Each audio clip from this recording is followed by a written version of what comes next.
my first question is like, what are the things that people really care about in organic, right? They want leads is something that's really important. What's the hardest part about getting leads in organic? It's getting people to comment below the post, right? Knowing what to put out to get people to comment below the post. So I came up with the fucking brilliant idea of calling something the comment below cash machine. And it really, really, really, really, really slapped.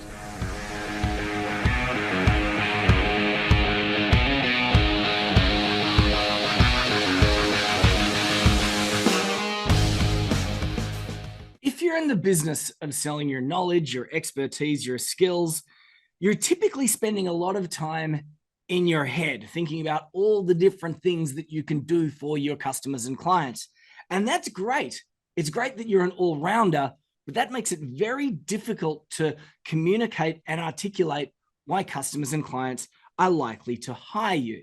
Now, today, what we're going to do is we're going to try to unpack your messaging so it lands. And to help me out, I have Chris Morrison. He's the founder of Predictable Sales, and he helps business owners fix inconsistent sales and team inefficiencies.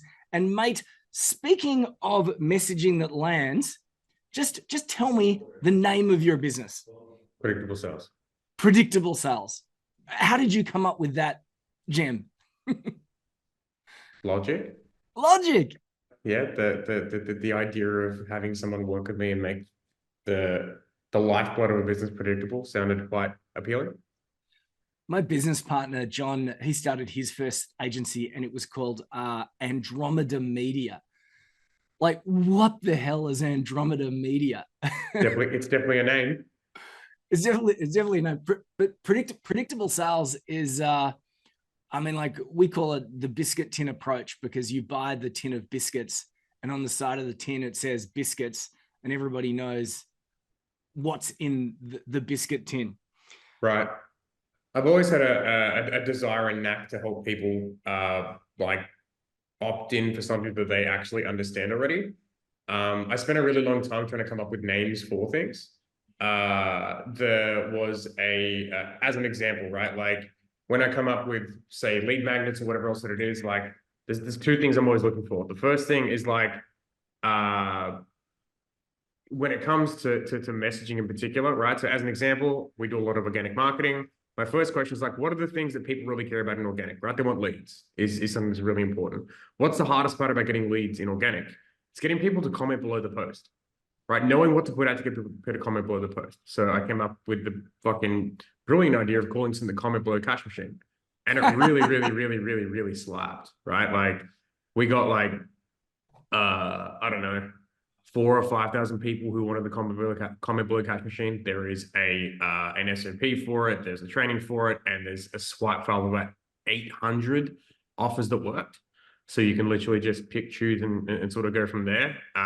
It's one of the 70 offers that I created in a year to help drive, obviously, lead flow for our company in our Facebook group. I went through a stage where I listened to a rapper. I don't know if you know much about rap music, but a dude named Ross.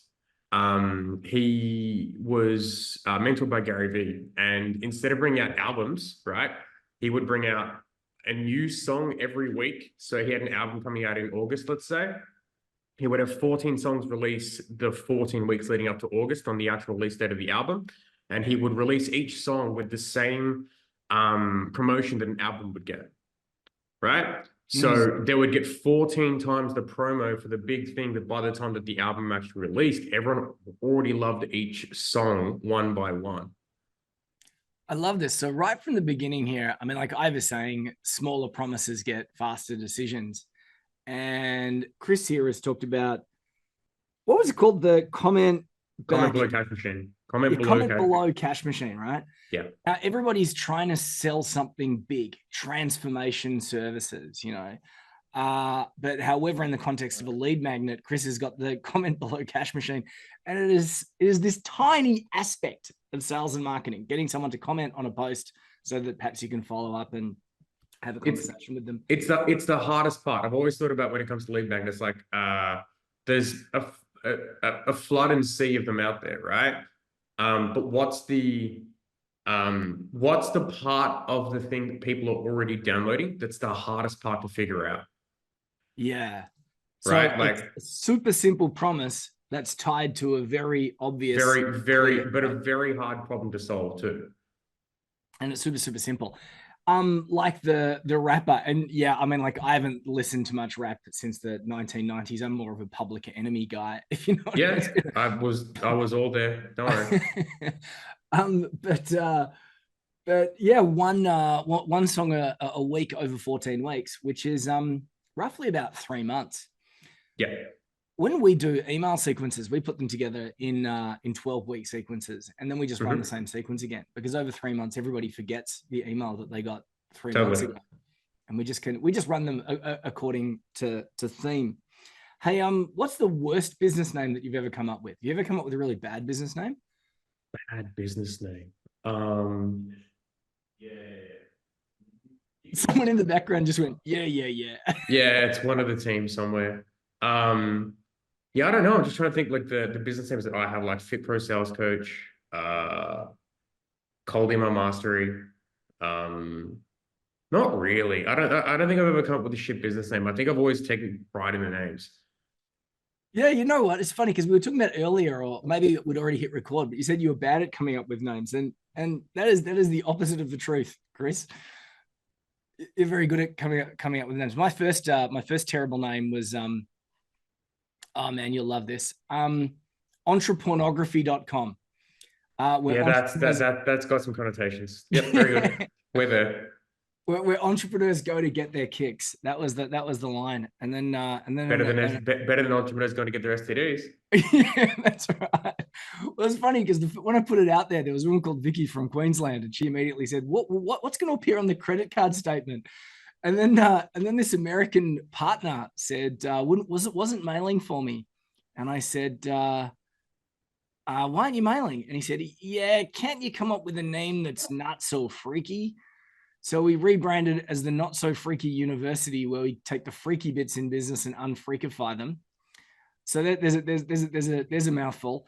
And then we were talking just before I hit record how I think it was March 2020, we became the B2B school.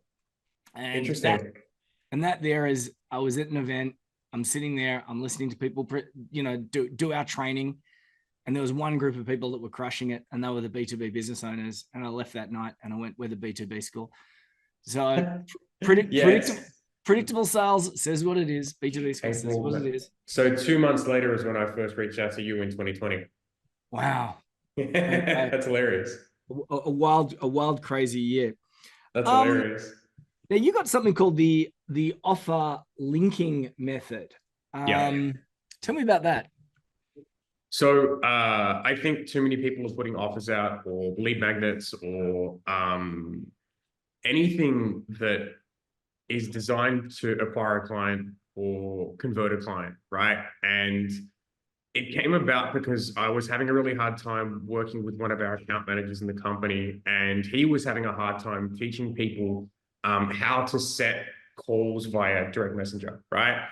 And the way that I was describing it to him is that in order to set a call from something like direct messenger, or anything like whatever else that it is, right, is you need to link the problem. So you need to link the offer you make, i.e., would you like to come on a call and do XYZ or fix XYZ? And you need to link the offer to the problem that they want solved, right? And it was just by natural consequence of me thinking, so it's like offer linking. I was like, oh, that actually sounds really cool. It ended up developing into something a little bit more than that, because the name sounded cool and everyone that I spoke to said that it sounded cool and it was intriguing enough to actually want to learn more about, right? It developed more, and I started deepening my deepening my position on the belief that if you want to make good offers, you must link it to the problem that you want on the sales call. Right? So anything you put out needs to link to the problem that you want on the sales call. So if you're marketing, make sure you get the thing that you want to speak to someone about on the call. Otherwise, you're going to have a terrible fucking time. I'm going to unpack this really quickly from a super obvious perspective, based on everything that we've talked about so far. One, we began by talking about the comment below cash machine, which is a small problem.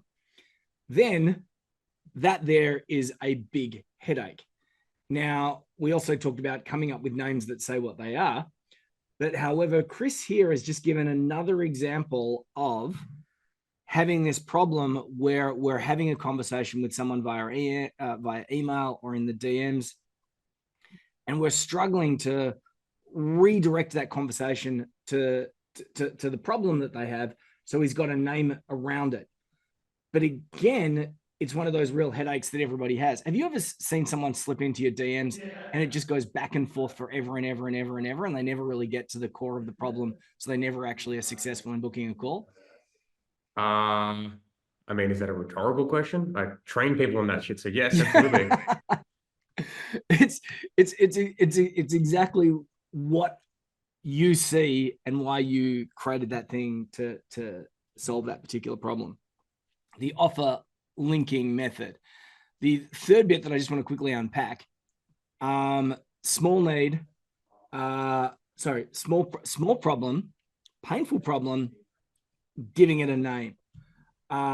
Because that there is a cool name, because it's intriguing.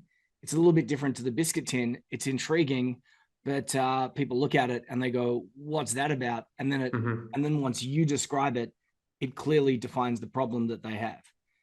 Now you're saying you've gone further with it. I was going to say, to go a layer deeper on that and to actually link both things that you just said together, right?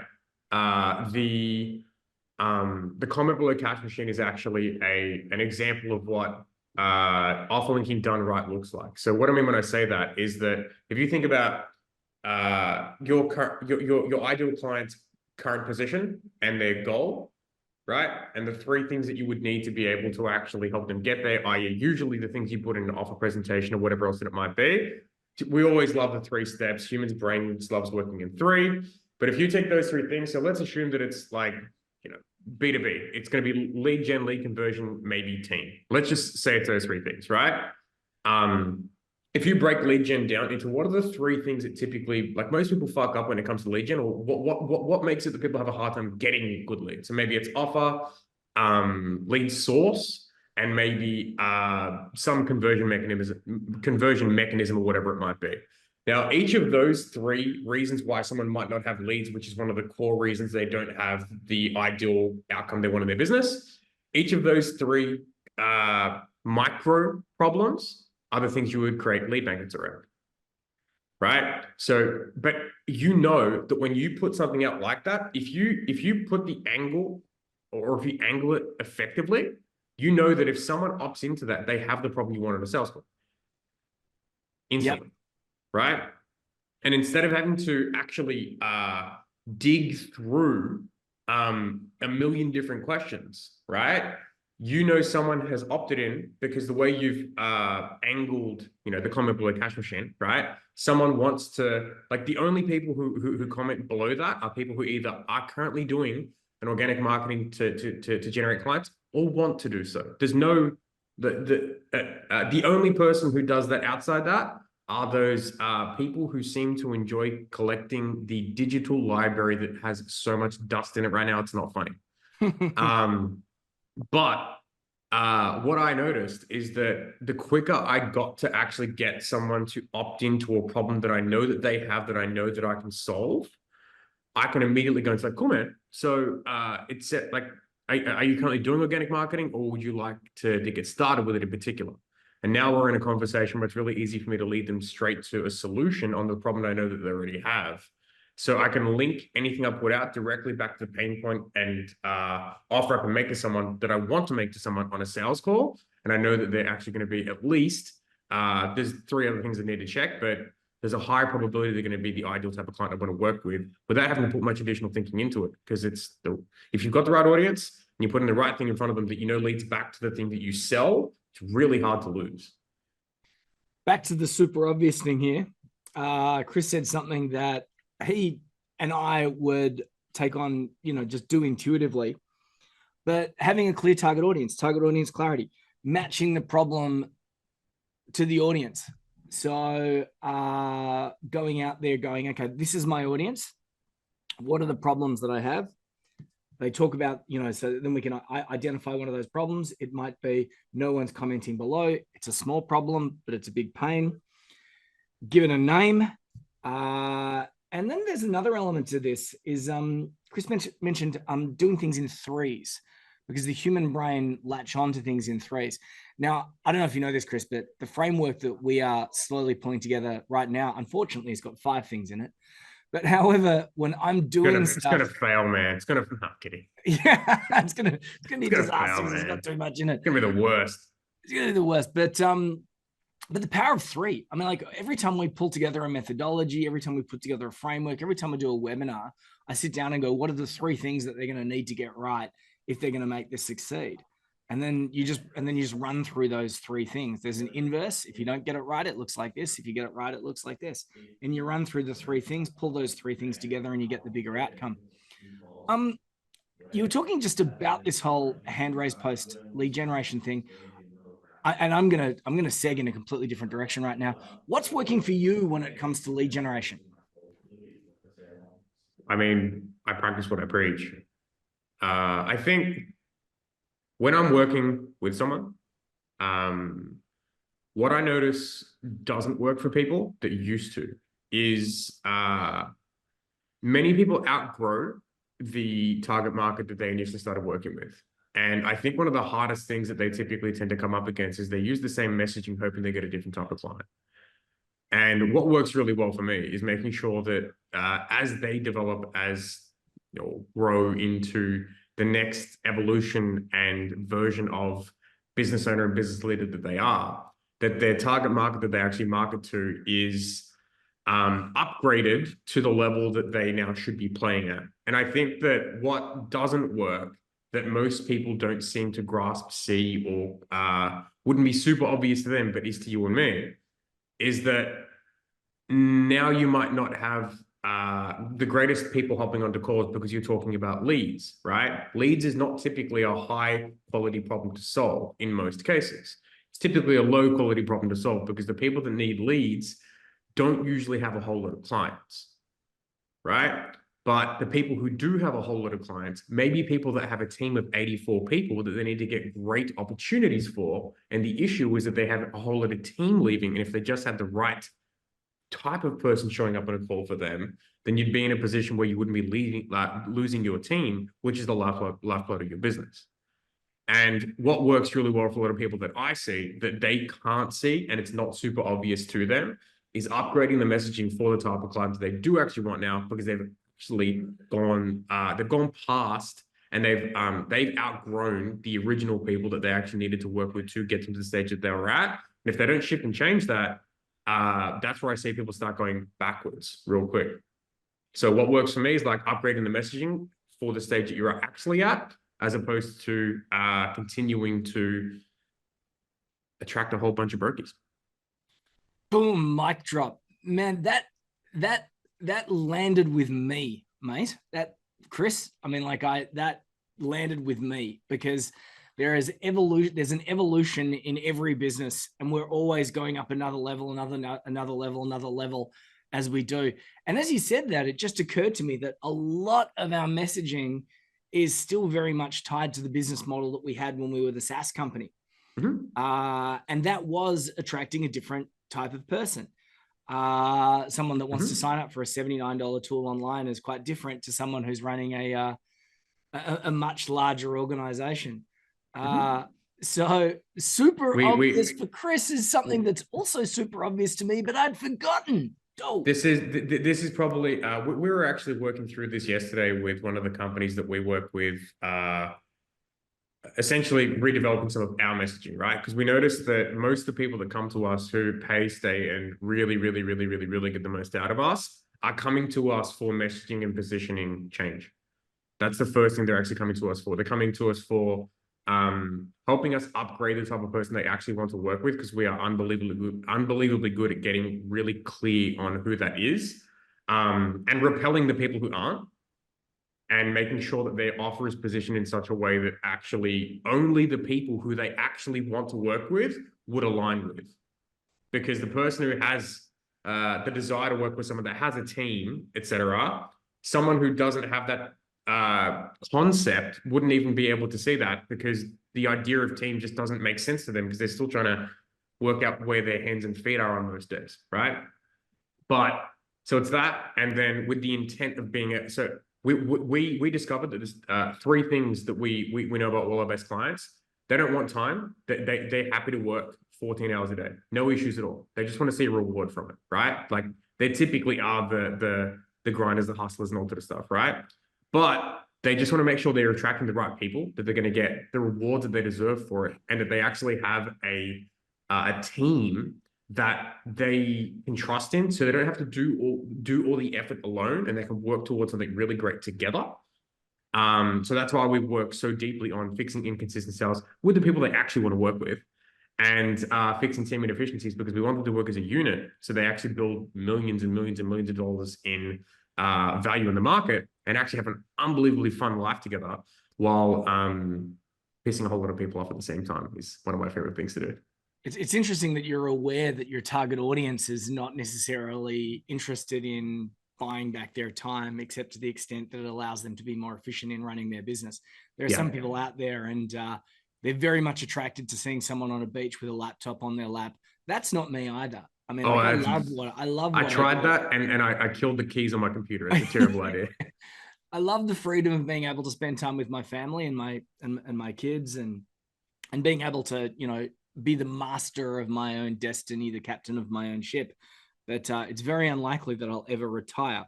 Now, you said unpack the type of person you want to work with. Now, the topic officially is supposed to be how to unpack your messaging so it lands. These two things do dovetail together. All right, imagine I'm coming into your world. Let's get a bit practical. How would you help me unpack my messaging so it lands perhaps with the type of person that I really, really want? Do you know what the hardest part about that is for most people? Can't answer it. Because you have too many variables to play with. There's too much insecurity and doubt that comes into it in most people's considerations, because it's like, if I go that route, what happens? I'm an inverse thinker, and I have been for my whole life. I think in terms of consequence. I grew up in a really bad environment when I was a kid. All the bad shit you can think of, I went through all of it, right? So I had to think consequentially, and I had to think negative first, not positive first. And I've actually always benefited from that in many different ways, because it's challenged me to think differently, right? And I don't think, what do I want? I first ask, who do I not want to work with? And then I work backwards, right?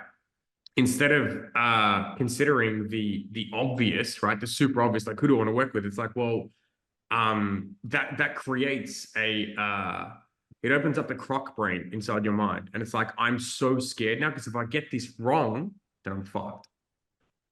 Right? Yeah, studies done again and again, and it's like you're 4 times more likely to take action to avoid some sort of pain than to acquire some sort of gain.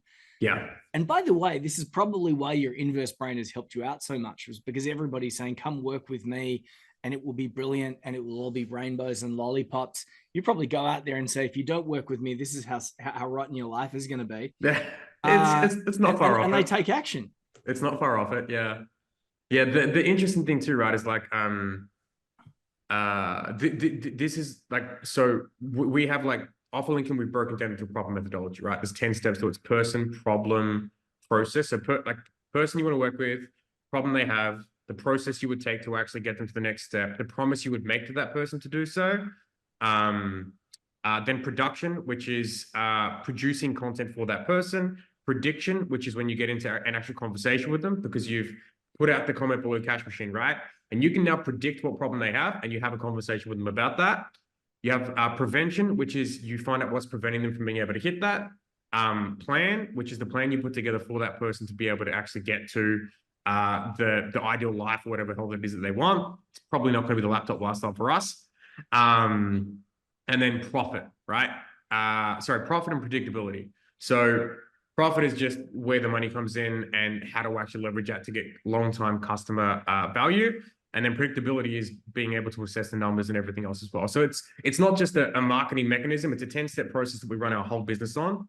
And it starts at person. And I think that's, if most people just understood their person better, they would have a much easier experience in not just business, probably in life too, right? Like, how many people do you know that are married that probably should have asked the question, what do I not want in a marriage first? Yeah. right? Like, I felt that in yours just then, right? So like, let's park that. But like, there is like, how many people do you know that I'm very happily married, but I'm of a but certain age. I'm in my 40s, nearing my 50s, and I don't know. There's these waves where the marriages fall apart. So often it's usually in the first 3 years, so it's in your 20s, and then it doesn't happen again until you're in your. let's pray for me because I'm getting married in 3 weeks. So Well, you'll get it right because you already started from the inverse. yeah, and it's actually really interesting. Michelle, who is my fiance, who's amazing. I'm actually flying to Melbourne this weekend for my Bucks. But the funny thing is she ran a triage call on me on our first date. I swear to God, she triaged me the whole time. It was fucking Yeah. hilarious. Anyway, she knew what she didn't want, right? Yeah. But we run events for offer linking in particular, so someone can come in and by the end of it, like so in 2 days, you'll be unbelievably clear on who you don't want and how to market to the person that you do want, really, really, really easily. We'll help develop what we call the offer linking tree, which is like this side is who you don't want, this side is who you do want, and then we have the breakdown of all the macro offers you could make and positioning for all those as well. We'll help you develop the right scripting and analyze what data you need to actually be looking at on a daily basis to actually make sure that it will all work for you. But I think the biggest breakthrough for people is them living going, holy fuck, I have been speaking to the wrong person for so long, it's not funny. And it's what's really cool is in many cases, the ideal clients in the room. So they actually get to have a conversation with someone in that room as well, that they get to go, hey, where am I fucking up here? Well, it's actually funny because this actually, in its own way, circles back to the things that we were talking about in the beginning. How I said I hosted an event, Chris, and we had 15 people in a room. They were spending $1,000 a head to be there. It was like a 3-day event, and it was a cash grab. So this would have been early, Right. it would have been early 2020 or something like that, and the world is changing. And I'm like, quick, let's get some people in a room We and need make some money. money. So we did this cash grab and we sold 15 tickets. We had 15 people there. And on day 2 of this 3-day event, I went, what would be useful for the people in the room? Why don't I put them in groups? I'll get like the 5 B2B people here. I'll get the 5 people that are doing the complex sales. They're like the mortgage brokers or the real estate people in the middle. And then I'll have like classic B2C over here, which is like, a wedding photographer and someone that sells knitted socks on Etsy. And I think the other one was like a news agency owner or something like that, right? And I'm you were selling to anyone. Fuck. Yeah, exactly. And I'm delivering training. And I think it was like day 2. And I'm looking and I'm like going, this B2B table is crushing it. And It's funny, it's about who you want to work with and who you don't want to work with. Because day 3, the wedding photographer and the news agency person were complaining because I wanted them to spend $29 on some online tool that was going to save them hours and hours and hours and probably make them thousands of dollars. Mm-hmm. And at that moment, I went, I don't want to work with those people over there. I don't mind these people in the middle, but the people at this table, these are the people that I want to work with. Mm-hmm. And now, if we go back to everything that we've looked at, you've talked about posing problems on social media that speak to your target audience. It might be a small problem, but a hard pain. Then you might start the conversation. We call it the gap, Chris. We've got to find the gap, and then we've got to get them across the gap. So they're going, I want to get to here, but I can't get to here because these are the problems. And then ultimately your goal in that scenario is to get them to book a call. But in our world, we also use online forms like as a triage process. So no one gets to book a meeting. Yeah. And the purpose of the online form is not, people say it's a pre-qualification form. No, it's a disqualification. Yeah, it's a disqualification form, and entirely agree. Like the point of an appointment setter is not, so like we train appointment setters for our company as well. And the purpose of an appointment setter is actually to disqualify the people that shouldn't be there and bring the people who are in, right? And what's really interesting is in many cases, this whole messaging thing is actually quite easy to fix. It's a mind boggle for people to figure out who they don't want more than anything else. But it can be as easy as going like, I'll get you leads to let me help fill your sales team's calendar. Right? It can be a really easy shift, but it's just like, if you don't know what you're looking for, it's really fucking hard to see it.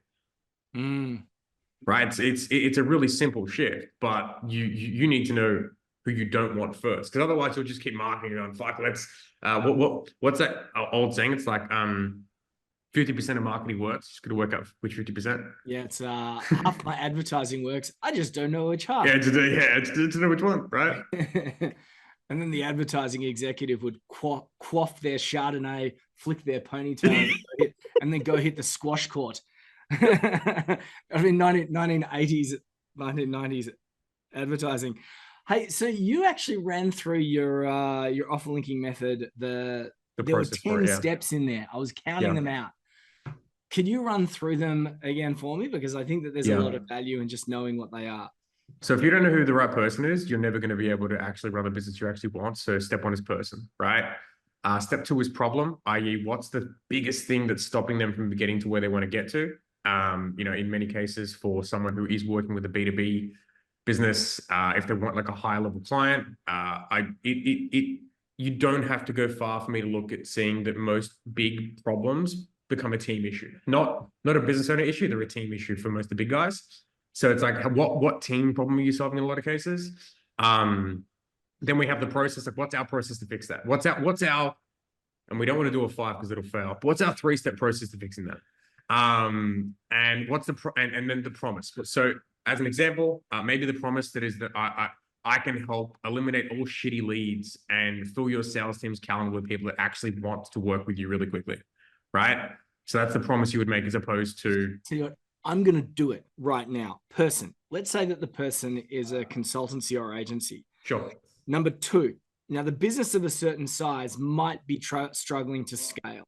So, for example, if they're turning over like 15, 20 grand a month, I'm bringing this back to our person, they're probably doing less than $70,000 a month. They haven't cracked $1 million yet. Their problem is that they're stuck in the hustle zone. They're hustling all the time to get the work. They get in this hamster wheel of hunting for work, pitching for work, delivering work. What was the third one? The process. All right. If we're going to fix a process, my brain goes 3 things. Always 3 things. They want to fix that problem. They need to standardize their offers because they're making something different for everyone. They need a predictable leads engine, and they need to embrace some sort of low touch delivery service model, because until then they were the business. They were a slave to the client. If they're going to transition from that level to the next level. What was the next one? Promise. All right. Promise. If they get those 3 things right, they're going to escape the hustle zone and break through the hustle ceiling and actually create a business that can scale. I could quantify that, 10K a month to 30K a month, or 30K a month to figure months. What was next? Product. No, it was actually, person, problem, process, promise, production, not product, production.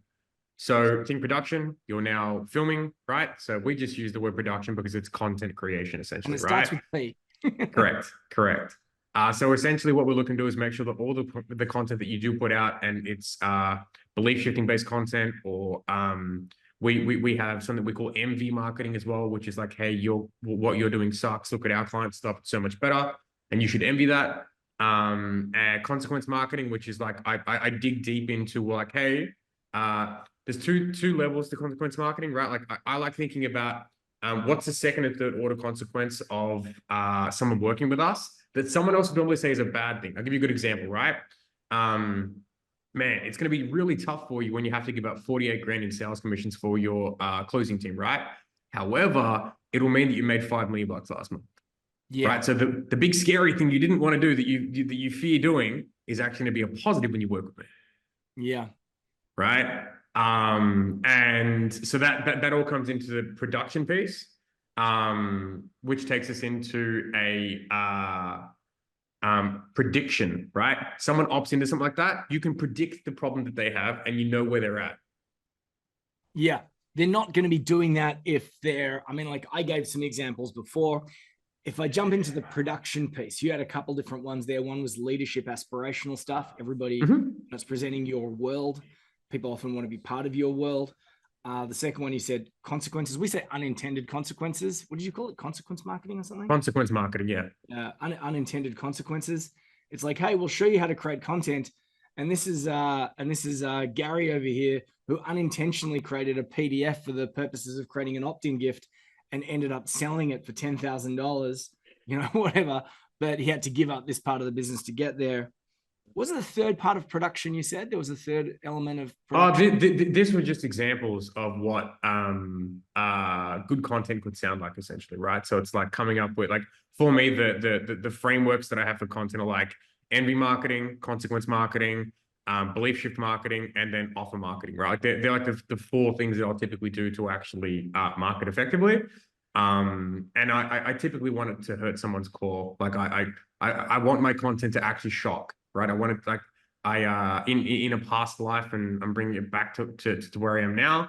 I have two names in our company. One is the bulldozer and the other is the shock therapist. So they're kind of the things that I create the content from. It definitely puts me very different in front of the eyes of other people out there. Because most people are trying to say everything's good. I'm like, you're fucked if you don't. Yeah. But I like this hurt their core beliefs. I got an email just this week. So we mail about like 250,000 emails a month. We send a lot. And which means we get replies. And most of the replies are very, very positive. And how can I work with you and all that wonderful stuff. And I get this one and it said, and they called me amateurish. Right? That was the word amateurish. And we laughed. We laughed because there is no successful business owner on the planet that gets an email newsletter from a random stranger and replies and throws shade at them. The only people that ever reply and throw shade are people that are struggling. Not doing as well. Yeah. Not doing that well. Yeah. But the funny thing is that all I could think of was what in that email threatened him. Fair. That's what it was. Something in that email threatened him. It would have hurt his core beliefs. And he reacted and he fought back in a very unprofessional way, at the same time calling me unprofessional. Anyway, kind of fun. Let's smash to the other ones. Predictive, so that we know that how they're probably going to react. What was number 7? Prevention, right? So like, this is when you're getting into a sales process, you're working out what's preventing them from actually being where they actually say they want to be, right? Yep. Like you want to be like, you're at 20 grand a month right now, you want to be at 100. Like, why are you right now not already 100 grand right now? Yeah, so we call that the gap. Find the gap. And what are the blockers? So I'm here, I want to be here. What are the blockers?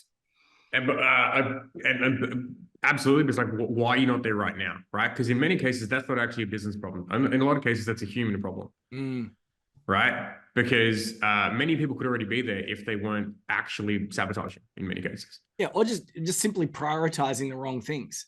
Sabotage. Yeah, as we said before, sometimes we're targeting an audience that can no longer afford us as we're moving up. But the hardest part about that is like, what if you don't know you're doing that? Yeah.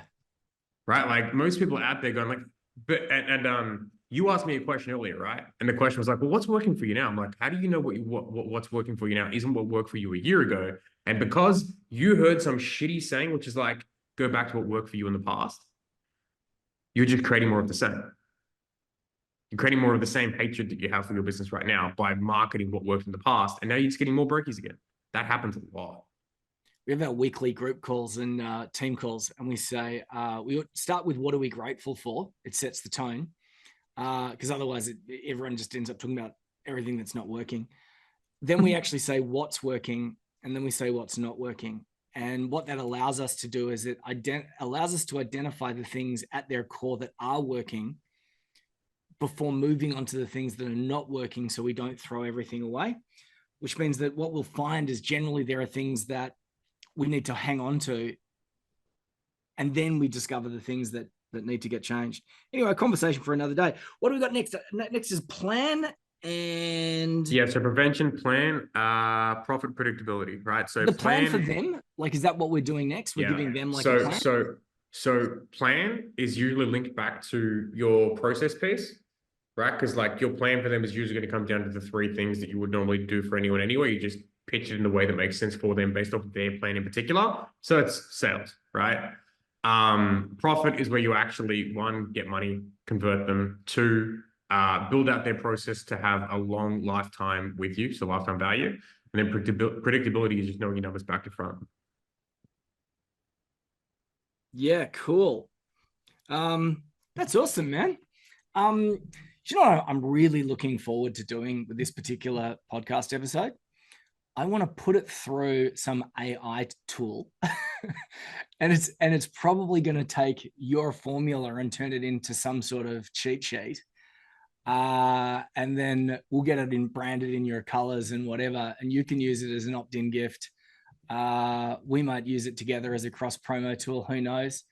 But worst case scenario, guys and gals, is there something that we can link underneath this particular video or podcast so that people can slip into your world? Chris? Sure. If you guys have any desire to see what repelling bad clients looks like and want to see how good messaging looks and what the 52 offers I created that were done in good messaging across the year, because I followed that model that I mentioned earlier, you can join our Facebook group. It's Facebook.com/groups/predictable sales, of course. Of course. It's we're about to bridge over 10,000 members in that right now. And it's absurd the amount of money we've made from that thing, from the offers we put out. So come in there and have a good look at it, grab all the shit. It's all in there. Just grab it all. We'll have a conversation. If it makes sense to work together.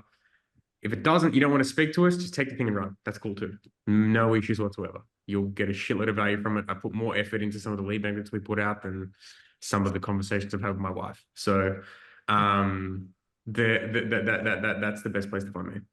Your soon-to-be wife. Yeah. I've seen her as my wife since the day I met her. The day you met her. Success leaves clues, as I think Anthony Robbins once said. If you're thinking about things like how to create posts that get people to comment below, which you can turn into a cash machine. If you want to see how people create successful Facebook groups so that people join and you as the leader of that group can engage with the audiences, which is a far more exciting version of prospecting than hitting up strangers on LinkedIn, I've got to say, when you've got your own. That's fair. If you're interested in the offer linking method, which I'm sure is going to be somewhere within Chris's group, but I'm also there is on using AI. Hit the link or links that you can find in the bio. Thanks, Chris. This has been heaps of fun. Many, many years in the making. Yeah, quite literally. Thank you for the opportunity. Good to catch up for the first time properly as well.